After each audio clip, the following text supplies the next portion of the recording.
प्यारे दोस्तों, आज मैं आपको एक अघोरी और 18 साल की एक खूबसूरत लड़की की सच्ची प्रेम कहानी सुनाने जा रहा हूँ। जानवी नाम की वो खूबसूरत लड़की भोलीराम के प्यार में इतनी पागल हो गई कि अघोरी ने उसे गर्भवती भी कर दिया। फिर जो हुआ उसे देखकर पूरा गांव हैरान रह गया। प्यारे दोस्तों, इस खूबसूरत कहानी को अंत तक जरूर सुनिएगा क्योंकि ये कहानी बहुत ही खूबसूरत है और खासकर महिलाओं को ये घटना जरूर सुननी चाहिए। इससे आपको भी पता चलेगा कि अघोरी किन लड़कियों पर आशिक होते हैं। दोस्तों, भारत के रामगढ़ गांव की बात है। यहाँ की गलियां तंग हैं, मिट्टी की दीवारों पर पुराने समय की छाप है और हवा में सुबह की आरती की आवाज गूंजती है। गांव के बाहर एक पुराना जंगल है जिसके बारे में कहा जाता है कि वहाँ अघोरी गुरुओं का बसेरा है। लोग उस जंगल से डरते हैं मगर कुछ नौजवान मजाक में वहां चले जाते हैं। इसी जंगल के पास एक छोटा सा गांव बसा है जहाँ जानवी की कहानी शुरू होती है। जानवी की उम्र 18 साल थी। उसकी आंखों में कश्मीर की वादियों जैसी गहराई थी और चेहरा इतना सुंदर था कि चांद भी शर्मा जाए। वो अपने माता पिता के साथ एक छोटे से घर में रहती थी। उसके पिता एक गरीब किसान थे जो खेतों में दिन रात मेहनत करते थे। जानवी का जीवन सरल था, सुबह पूजा, फिर घर का काम और शाम को अपने छोटे भाई मनोज को पढ़ाना। मगर उसके दिल में एक अजीब सी बेचैनी थी, जैसे कोई उसे पुकार रहा हो। एक दिन शाम को जब सूरज डूब रहा था और आसमान पर लाल रंग की चादर बिछ रही थी, जानवी अपने भाई मनोज को ढूंढने जंगल के किनारे गई। मनोज जंगल में अपने दोस्तों के साथ खेलने गया था और समय पर घर नहीं लौटा था। जानवी ने अपनी काली चादर ओढ़ी, हाथ में एक छोटी सी टॉर्च ली और जंगल की ओर चल पड़ी। उसकी माँ ने मना किया था, बेटी जंगल में मत जाया कर, वहां अघोरी रहते हैं। मगर जानवी ने कहा, माँ मनोज मेरा छोटा भाई है, उसे लाने तो जाना पड़ेगा। जंगल में कदम रखते ही उसे एक अजीब सन्नाटा महसूस हुआ। पेड़ों की टहनियां हवा में लहरा रही थीं और कहीं दूर से कोई आवाज आ रही थी, जैसे कोई सिसकी ले रहा हो। जानवी ने टॉर्च की रोशनी इधर उधर घुमाई मगर मनोज कहीं नहीं दिखा। अचानक एक ठंडी हवा का झोंका आया और उसकी टॉर्च की रोशनी बुझ गई। वह डर गई। उसने हे ईश्वर कहा और पीछे मुड़ने लगी। तभी एक गहरी आवाज गूंजी, रुक जाओ जानवी। वो चौंक गई। उसने इधर उधर देखा मगर कोई नहीं था। उसने पूछा, कौन है? मेरा नाम कैसे जानते हो? जवाब में हल्की सी हंसी सुनाई दी और फिर एक व्यक्ति सामने आया। वो लंबा था, उसकी आंखें चमक रही थीं जैसे तारे और उसके शरीर से एक अजीब सी खुशबू आ रही थी, जैसे गुलाब और चंदन का मिश्रण। फिर उसने कहा, मैं वो हूँ जिसे तुम लोग अघोरी कहते हो। मेरा नाम भोलीराम है, मैं इस जंगल का निवासी हूँ। जानवी का दिल धड़कने लगा। उसने सुना था कि अघोरी इंसानों को नुकसान पहुंचाते हैं, मगर भोलीराम की आवाज में एक अजीब सी नरमी थी। जानवी ने कहा, मुझे अपने भाई को ढूंढना है, तुम मुझे डराओ मत। भोलीराम ने मुस्कुराते हुए कहा, डरने की कोई बात नहीं, मैं तुम्हारी मदद करूंगा। मनोज उस पेड़ के पास है जो नदी के किनारे है। चलो, मैं तुम्हें वहां ले चलता हूँ। जानवी को यकीन नहीं हुआ मगर उसके पास और कोई रास्ता नहीं था। वो भोलीराम के पीछे चल पड़ी। रास्ते में भोलीराम ने बताया, मैं कोई आम अघोरी नहीं हूँ, मैं एक भक्त अघोरी हूँ जो ईश्वर की पूजा भी करता हूँ। मेरे माता पिता भी इसी जंगल में रहते थे। मैं यहाँ सैकड़ों सालों से हूँ और तुम इंसानों को देखता हूँ, उनकी खुशियां, उनके गम। मनोज नदी के किनारे अपने दोस्तों के साथ खेल रहा था। जानवी ने उसे डांटा और घर की ओर चल दी, मगर जाने से पहले उसने भोलीराम की ओर देखा और कहा, धन्यवाद। भोलीराम ने जवाब दिया, धन्यवाद की कोई जरूरत नहीं, बस इतना याद रखो, मैं तुम्हारा दोस्त हूँ। उसकी आंखों में एक अजीब सी चमक थी जो जानवी के दिल को छू गई। उस रात जानवी सो नहीं सकी। भोलीराम की बातें उसके दिमाग में गूंज रही थीं। उसने सोचा, क्या अघोरी और इंसान में दोस्ती हो सकती है? अगले दिन वो फिर जंगल गई, इस बार मनोज को ढूंढने नहीं बल्कि भोलीराम से मिलने। वो पेड़ के पास खड़ी हुई और उसका नाम पुकारा। भोलीराम तुरंत हाजिर हुआ, जैसे वो पहले से उसका इंतजार कर रहा हो। दोनों ने बातें शुरू की। भोलीराम ने उसे अपनी दुनिया के किस्से सुनाए, अघोरियों की बस्तियां, जादुई शहर और ईश्वर की शक्ति के चमत्कार। अब जानवी ने उसे अपने गांव की बातें बताईं, माँ की बनाई बिरयानी, पिता की मेहनत और मनोज की शरारतें। दिन बीतते गए और दोनों की मुलाकातें बढ़ती गईं। जानवी को एहसास हुआ कि उसका दिल भोलीराम की ओर खिंच रहा है, मगर उसे डर भी था। क्या ये प्यार सही है? क्या ईश्वर इसकी अनुमति देगा? एक दिन भोलीराम ने उससे कहा, जानवी, मुझे तुमसे प्यार हो गया है, मगर मैं जानता हूं कि हमारी दुनिया अलग है। मैं तुम्हें तकलीफ नहीं देना चाहता। जानवी की आंखों में आंसू आ गए। उसने कहा, भोलीराम, मुझे भी तुमसे प्यार हो गया है, मगर क्या ये पाप तो नहीं है? भोलीराम ने जवाब दिया, ईश्वर प्यार को पाप नहीं कहता, मगर हमारा मिलन मुमकिन नहीं। फिर भी मैं तुम्हारे लिए कुछ करूंगा, कुछ ऐसा जो तुम्हारी जिंदगी बदल दे। उस दिन फिर दोनों ने खूब बातें की और शाम होते होते जानवी अपने घर की तरफ चल दी। अगले दिन सुबह जानवी के पिता की तबीयत खराब हो गई। डॉक्टर ने कहा कि इलाज के लिए बहुत सारे पैसे चाहिए जो उनके पास नहीं थे। जानवी रोते हुए भोलीराम के पास गई और कहा, मेरे पिता मर जाएंगे, क्या तुम कुछ कर सकते हो? भोलीराम ने उसकी आंखों में देखा और कहा, मैं तुम्हारे लिए अपनी जान भी दे सकता हूँ, मगर इसके लिए मुझे एक कीमत चुकानी पड़ेगी। उस रात भोलीराम जंगल के सबसे पुराने पेड़ के पास गया। वहां उसने अपने अघोरी गुरु से मुलाकात की और कहा, मुझे जानवी के पिता को बचाने के लिए इंसानी दुनिया में जाना है। इसके लिए जो सजा होगी मैं कबूल करूंगा। गुरु ने कहा, भोलीराम, अगर तुम इंसानों की दुनिया में गए तो तुम्हारी शक्तियां छीन जाएंगी और तुम्हें इंसान बनना पड़ेगा। क्या तुम तैयार हो? भोलीराम ने हाँ कहा। अगले दिन जानवी के घर के बाहर सोने के सिक्कों से भरा एक थैला मिला। साथ में एक चिट्ठी थी, ये तुम्हारे पिता के इलाज के लिए है और मुझे मत ढूंढना।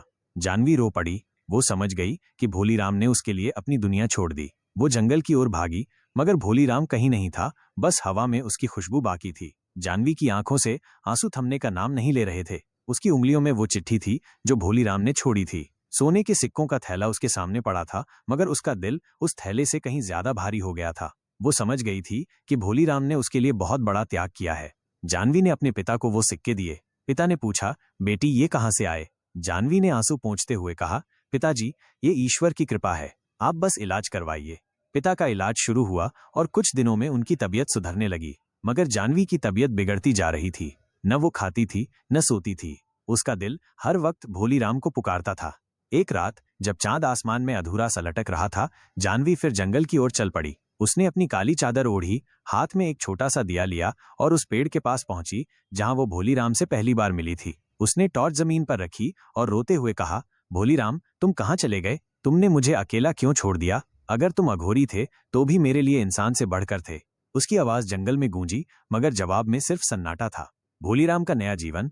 दूसरी तरफ भोलीराम अब एक इंसान बन चुका था। अघोरियों की दुनिया के गुरु ने उसकी शक्तियां छीन ली थीं और उसे इंसानी शरीर में ढाल दिया था। वो अब रामगढ़ से दूर एक तंग गली में रह रहा था। उसका चेहरा वही था, लंबा कद, चमकती आंखें, मगर अब उसमें वो जादुई रौनक नहीं थी। वो एक मजदूर बन गया था जो दिन भर ईंटें ढोता और रात को एक छोटे से कमरे में सोता था। भोलीराम का दिल भी जानवी को याद करता था। हर रात वो अपने तकिए को सीने से लगाकर रोता और कहता, हे ईश्वर, मैंने उसकी खातिर अपनी दुनिया छोड़ दी, मगर उसका चेहरा मेरे दिमाग से नहीं जाता। क्या ये प्यार मेरी सजा है? उसे अपनी पुरानी जिंदगी की याद आती, जंगल की आजादी, अघोरियों की बस्तियां और वो शक्तियां जो अब खो चुकी थीं, मगर उसे कोई अफसोस नहीं था। उसने सोचा, अगर जानवी के पिता की जान बच गई तो मेरी कुर्बानी बेकार नहीं गई।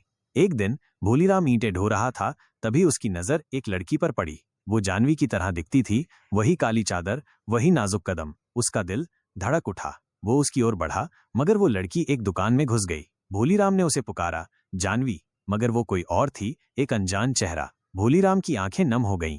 उसने अपने आप से कहा, मैं उसे हर चेहरे में ढूंढता हूँ, क्या ये प्यार मुझे मार डालेगा? उसी रात भोलीराम ने एक सपना देखा। सपने में जानवी जंगल में खड़ी थी, उसके हाथ में वही टॉर्च था। वो रो रही थी और कह रही थी, भोलीराम, तुम मुझे छोड़कर क्यों गए? क्या तुम्हारा प्यार झूठा था? भोलीराम जवाब देना चाहता था, मगर उसकी आवाज नहीं निकली। वो सपने से जागा, उसका शरीर पसीने से तर था। उसने फैसला किया, मुझे जानवी के पास लौटना होगा, उसे मेरा सच बताना होगा। जंगल में जानवी की पुकार बेकार नहीं गई। एक रात जब वो फिर उसी पेड़ के पास बैठी रो रही थी, एक अजीब सी रोशनी दिखी। उस रोशनी में एक साया उभरा, अघोरियों का गुरु, जिसने भोलीराम की शक्तियां छीनी थीं। उसने कहा, हे इंसानी बेटी, तू भोलीराम को क्यों पुकारती है? वो अब अघोरी नहीं, इंसान बन चुका है। उसने तेरे लिए अपनी दुनिया छोड़ दी। जानवी चौंक गई। उसने पूछा, क्या मतलब? वो कहाँ है?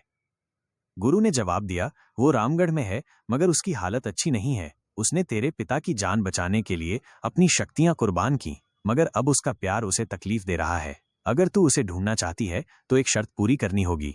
जानवी ने कहा, मैं कुछ भी करूंगी, बस मुझे मेरा भोलीराम लौटा दो। गुरु ने कहा, तुझे जंगल की सबसे ऊंची चोटी पर जाना होगा। वहां एक पुराना मंदिर है। उस मंदिर में एक प्रार्थना लिखी है, तुझे वो प्रार्थना पढ़नी होगी, मगर यह आसान नहीं है। रास्ते में तेरी परीक्षा होगी। अगर तू नाकाम हुई तो भोलीराम हमेशा के लिए इंसान बना रहेगा और तू उसे कभी नहीं पाएगी।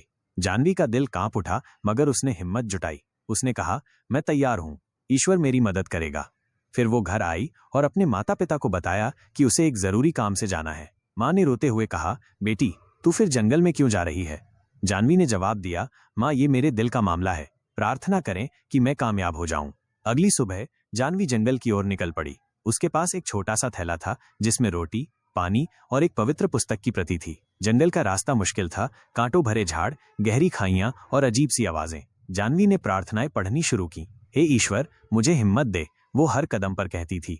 रास्ते में उसे एक बूढ़ी औरत मिली। उसकी आंखें सफेद थीं और वो जानवी से बोली, बेटी, कहाँ जा रही हो? यह रास्ता खतरनाक है। जानवी ने कहा, मुझे मंदिर तक पहुंचना है। बूढ़ी औरत हंसी और गायब हो गई। जानवी समझ गई कि ये उसकी पहली परीक्षा थी। उसने अपने दिल को तसल्ली दी और आगे बढ़ी। दूसरे दिन उसे एक शेर दिखा। वो उसकी ओर बढ़ा, मगर जानवी ने डरने की बजाय सजदा किया और प्रार्थना की। शेर रुक गया और चला गया। जानवी की आंखों से आंसू बहने लगे। उसने कहा, हे ईश्वर, तेरी कृपा के बिना मैं कुछ नहीं। तीसरे दिन वो चोटी के पास पहुंची। मंदिर पुराना था, उसकी दीवारें टूटी हुई थीं। अंदर एक पत्थर पर प्रार्थना लिखी थी। जानवी ने वो प्रार्थना पढ़ी। उसकी आवाज में इतना दर्द था कि पत्थर भी पिघल जाए। अचानक एक रोशनी हुई और भोलीराम उसके सामने खड़ा था, इंसानी शरीर में, मगर उसकी आंखों में वही पुरानी चमक थी। जानवी ने उसे गले लगाने की कोशिश की, मगर वो हवा में तैर रहा था। उसने कहा, जानवी, मैं लौट आया हूं, मगर अभी हमारा मिलन मुमकिन नहीं है। तेरी हिम्मत ने मुझे यहां तक पहुंचाया, मगर हमारी कहानी अभी खत्म नहीं हुई। जानवी रो पड़ी। उसने कहा, भोलीराम, मैंने सब कुछ सह लिया, अब तुम मुझे छोड़कर मत जाओ। भोलीराम की आंखों में भी आंसू थे।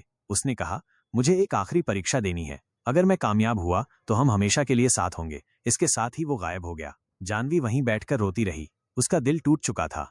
जानवी उस मंदिर के पास बैठी रो रही थी। भोलीराम की आखिरी बातें उसके कानों में गूंज रही थीं। मुझे एक आखिरी परीक्षा देनी है। अगर मैं कामयाब हुआ तो हम हमेशा के लिए साथ होंगे।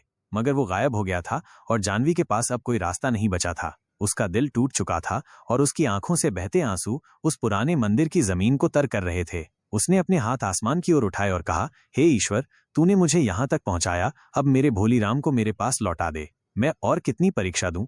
उस रात वो मंदिर में ही सो गई। सपने में उसने एक दिव्य चेहरा देखा जो उससे कह रहा था, हे जानवी, सब्र कर, तेरे प्यार का अंजाम ईश्वर के हाथ में है। जो कुर्बानी देता है उसे ईश्वर कभी खाली नहीं छोड़ता।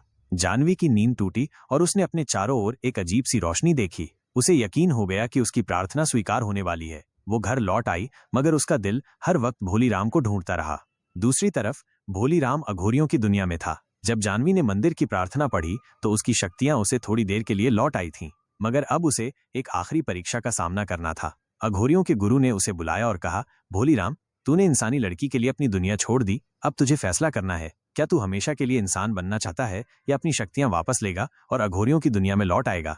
भोलीराम की आंखों में जानवी का चेहरा तैर रहा था। उसने कहा, मैं जानवी के बिना नहीं जी सकता। अगर मुझे इंसान बनना पड़े तो मैं तैयार हूं, मगर मेरी एक विनती है, मुझे उससे आखिरी बार मिलने दो। गुरु ने कहा, ठीक है, मगर यह आसान नहीं होगा। तुझे एक शैतानी अघोरी से लड़ना होगा जो तेरे और जानवी के मिलन को रोकना चाहता है। अगर तू हारा तो जानवी को भी खतरा होगा।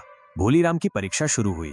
एक काली रात में गुरु ने भोलीराम को एक जलती हुई अंगारों की रेखा के सामने खड़ा किया। इस रेखा के पार शैतानी अघोरी तांत्रिक है, बलशाली, निर्मम और प्रेम का शत्रु। भोलीराम ने आंखें बंद की और जानवी की सूरत याद की। जैसे ही वो रेखा पार करता है, हवा तेज चलने लगती है, पेड़ कांपते हैं। जैसे ही वो रेखा पार करता है, हवा तेज चलने लगती है, पेड़ कांपते हैं। सामने धुएं में एक आकृति उभरी, लाल आंखें, उलझे बाल, गले में खोपड़ियां। भोलीराम, तू इंसानी प्रेम के लिए मुझे चुनौती देता है? तांत्रिक गर्जा। भोलीराम ने शांति से कहा, मेरा प्यार सच्चा है और सच्चा प्रेम किसी से डरता नहीं। युद्ध शुरू हुआ। तांत्रिक ने आग के गोले फेंके, धरती कांप उठी। भोलीराम ने अपना आखिरी मंत्र याद किया, वो मंत्र जो प्रेम से शक्तिशाली था। जैसे ही उसने मंत्र पढ़ा, जानवी के आंसू की शक्ति उसके पास पहुंची। प्रेम और बलिदान की शक्ति ने तांत्रिक को पराजित कर दिया। भोलीराम गिर पड़ा, मगर मुस्कुराया, अब मैं तुझसे मिलने आ रहा हूं, जानवी। उस रात जानवी ने फिर वही सपना देखा, मगर इस बार भोलीराम ने कहा, मैं आ रहा हूं। वो दौड़कर मंदिर पहुंची जहां सब शुरू हुआ था। मंदिर की सीढ़ियों पर भोलीराम बैठा था, जख्मी मगर जीवित। जानवी ने उसे गले से लगाया और फूट फूट कर रोने लगी। भोलीराम बोला, अब कोई तांत्रिक, कोई परीक्षा हमें अलग नहीं कर सकती। भोलीराम और जानवी का विवाह उसी जंगल के मंदिर में हुआ जहां दोनों ने पहली बार एक दूसरे की सच्चाई देखी थी।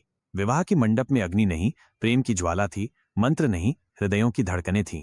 अघोरियों के गुरु, गांव के पंडित और जानवी के माता पिता सभी उपस्थित थे और सब ने अपना आशीर्वाद दिया।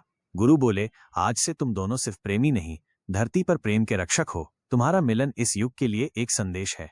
जानवी ने भोलीराम का हाथ थामा और कहा, अब मैं तुझे सिर्फ प्रेम से नहीं, आत्मा से चाहती हूँ। तू मेरा आधा नहीं, मेरा पूरा है।